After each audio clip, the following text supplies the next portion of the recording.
West isn't the greatest player of all time. He's a top 10, top 15 player of all time. But it's not, he didn't get that. You know, for the longest time, the NBA denied it was him. I know. Well, Yeah. And they didn't pay him. Yeah.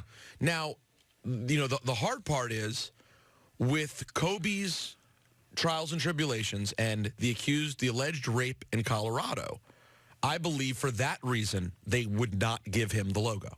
I think right now, while people are emotional, they think it was great. And then when the dust settled, conversations would start. And now you have someone who, while you can have whatever thoughts you want, and I've read the entire case, and you can do whatever you want and come to the conclusion you want to come to. Do they want to have anyone who has any sort of potential dark side as the logo to their league? It's one thing to name the Staples Center, a court, an award. Right. The entire logo after one person. I mean, Jerry West has proved to be squeaky clean his entire life, and he's an old man. So that's a big thing to give someone. Let me stop you for 1 second, though, because it's curious. Let's say, and I wish that this was the case, that Denver never happened. Mm-hmm. Would you still make him the logo?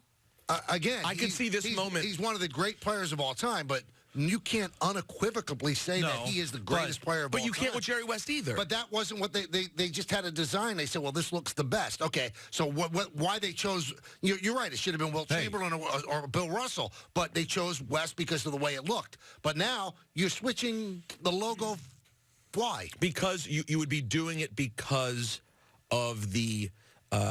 to some degree, because of the tragedy. Because it's to honor him because of his life being cut so short. Because you can't say, well, why wouldn't it be Michael Jordan? Well, if Michael Jordan dies in his sleep at the age of 90, that's not nearly as tragic as what happened to Kobe at the age of 41 dying in a helicopter crash. So I think when you look at the circumstances, Michael, it's not we believe he's the best player ever to play or that we believe he represents everything the NBA represents. It's... God, people really loved him. He was really highly respected, and the circumstances in which he was gone would eventually lead to that possibility. I agree with you. I wouldn't do it. I think that's a little bit too much.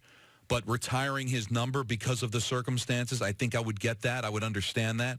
Taking it out of circulation. Maybe you take it out of circulation. Do you necessarily have to put the 24 up in every arena? I don't know. They could talk about that. But if you're looking for a way to honor him, those are the two. Of those two choices, I would choose the number over the logo. Isn't it crazy, though? It's been 3 days. Right. It's now the third day. And what Don was I was just listening to Don talk. I can't believe Kobe Bryant's dead. I still can't believe it. When you just said that now, it's been 3 days, and you're like, talking about, I literally have a moment where I go, are we talking about Kobe Bryant? He's gone?